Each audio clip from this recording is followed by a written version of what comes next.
Alright, so tonight we're going to be showing you how we make our pumpkin pie. So first we're going to make the homemade pie crust. Now this is the same as the apple and the cherry pie that we've made, and we have videos of that. But pumpkin pie only uses one crust, so we just don't use as much ingredients. So we're just going to use a half a cup of lard and 1.5 cups of flour with ice water. So our lard is actually pretty cold because it's pretty cold. It's winter, of course, and our pantry stays pretty cold. So remember, though, you do want cold lard. You can put it in the fridge or outside if it's cold, but our pantry stays pretty cold. So this is already cold. So we should be good. And, of course, like I said, ice water.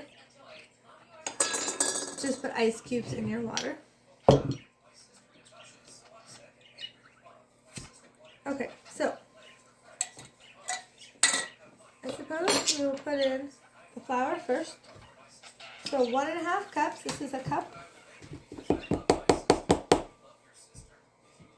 1.5. Looks good. And then we'll do 1 cup of lard.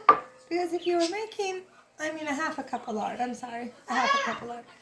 Because if you were making the one pie that had 2 crusts, it would be 3 cups of flour and 1 cup of lard with ice water. So we're cutting that in half. So 1/2 and 1/2.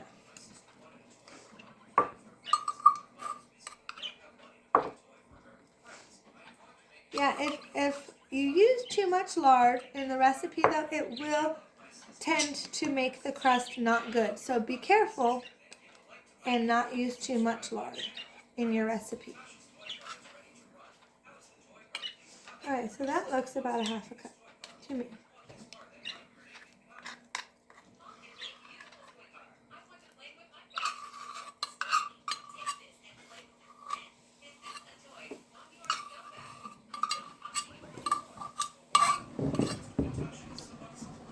Okay.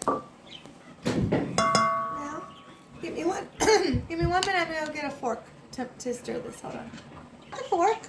So before I add the ice water, I'm just going to kind of mix in the lard with the fork, with the flour.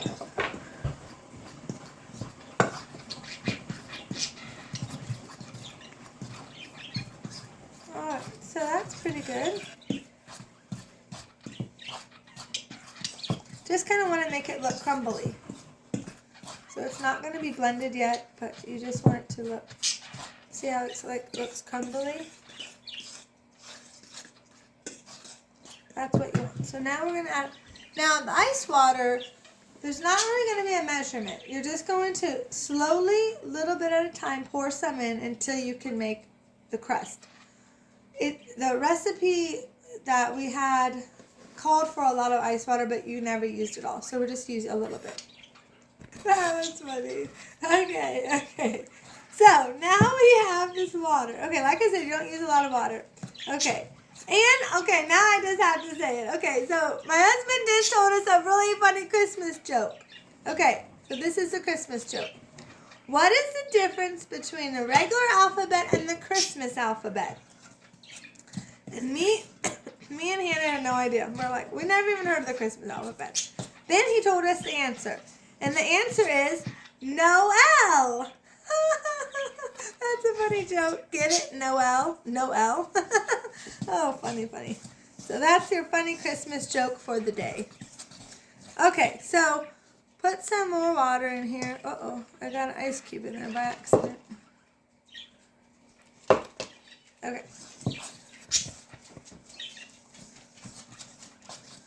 Now, okay, so we just about have this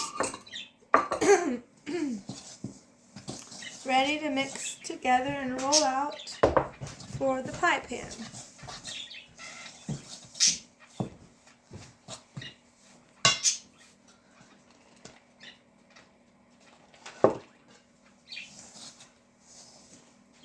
Alright, I'm just going to actually use my hands now. It's getting kind of messy.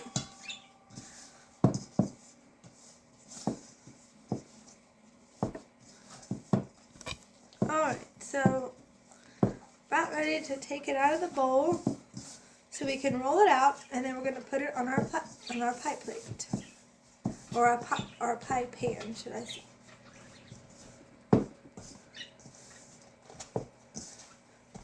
Yeah, so see, I'm not done with water. So see, we didn't really use very much water at all.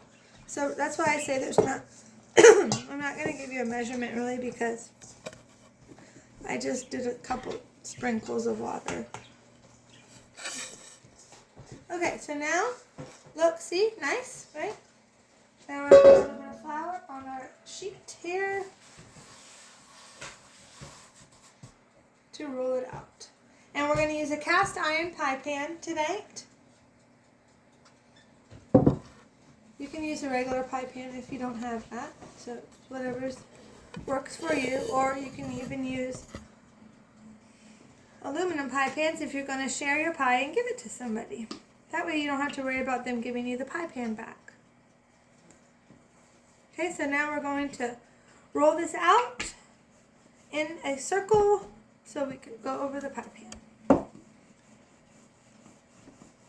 Doesn't have to be perfect, just kind of keep rotating the dough around so you get a circle.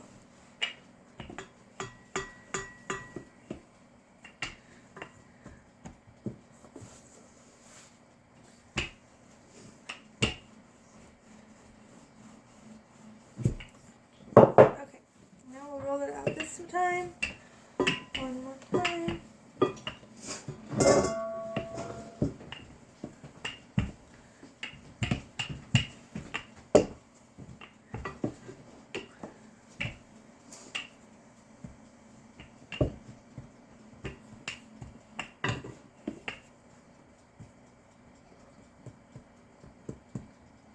Okay, let me see if this is going to be big enough. Well, I think just about.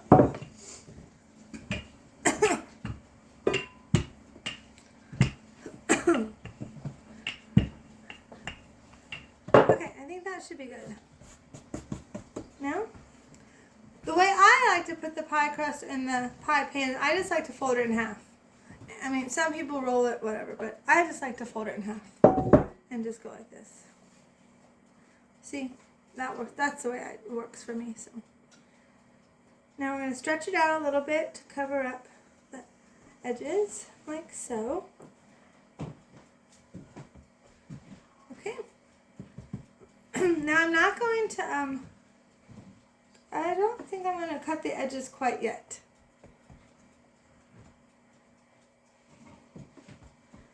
We have some extra over here, so instead of cutting the edges, I'm just going to ball them up and make them like a little rim around the top of the pie, for the pie crust, okay?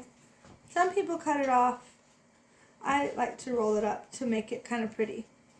Of course, if you have a lot of excess, you could cut it off, but like I'm going to cut a little bit off to bring over here because this was a little bit short. Like this.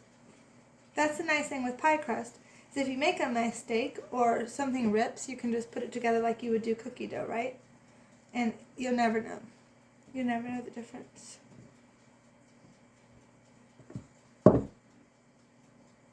So really, we're not going to waste any of this pie crust because we are just making it into a pretty rim around the top. I really think pies look really pretty that way, so it's a really great way to do it.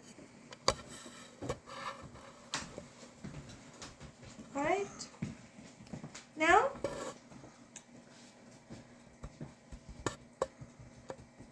I will be right back and we will make the filling for the pumpkin pie.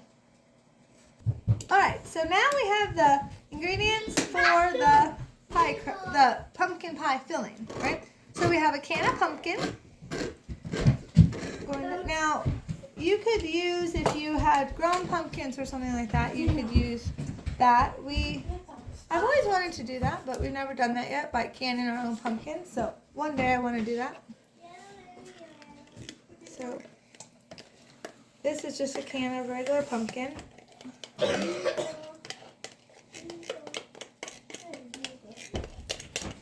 Okay. So we want to get it on.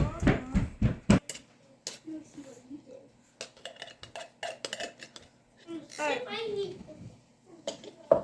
So now, a can of pumpkin, can of evaporated milk,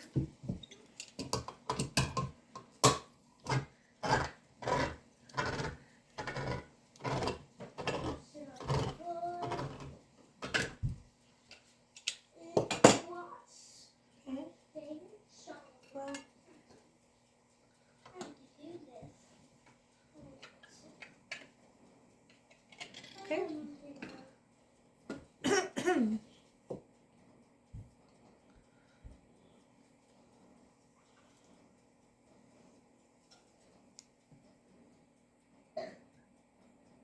Okay. Can you give me 1 second? Okay. So 1 can of evaporated milk, not condensed milk, evaporated milk. Okay. Now we need to add a little bit of sugar. 3/4 cup. I'm just going to use my cup thing from the lard. It won't matter. It's not really going to get anything in there. So 3/4 cup of sugar. That looks about good to me. Okay. And then we are going to use a little bit of cinnamon. And we're going to use 1 teaspoon of cinnamon. Looks about good to me. And we're going to use ground cloves, 1/4 teaspoon of ground cloves, and 1/2 teaspoon of ground ginger. Okay, so now, oh yes, and we need 2 eggs, of course. Actually, I'm going to go do these over at the sink for the eggshells, and I'll be right back. So now, we have the eggs in there. Now, all of the ingredients are in there, and we're going to mix it up. And while I'm mixing this, I'm going to tell you something. So, the other day, we learned how to say Christmas in Hebrew. Remember, if you watch my video, or watch my channel, you'll see a video where I tell you that we are learning Hebrew in our family.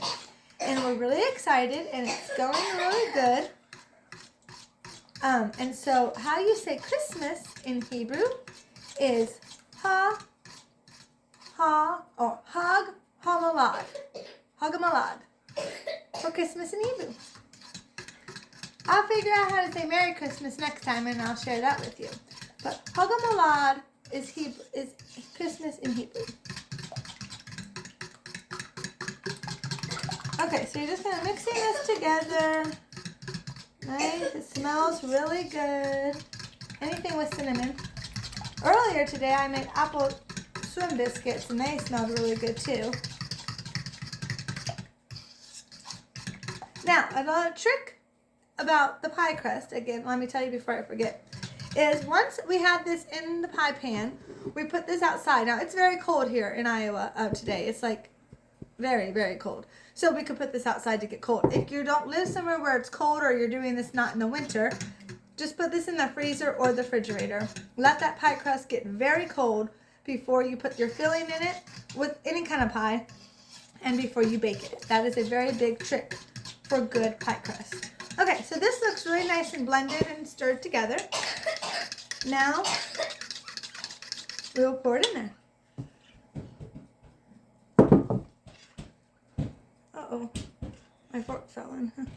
That's okay.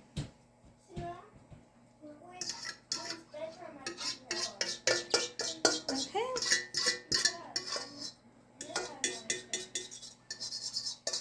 Alright, so we're going to scrape this sides really good.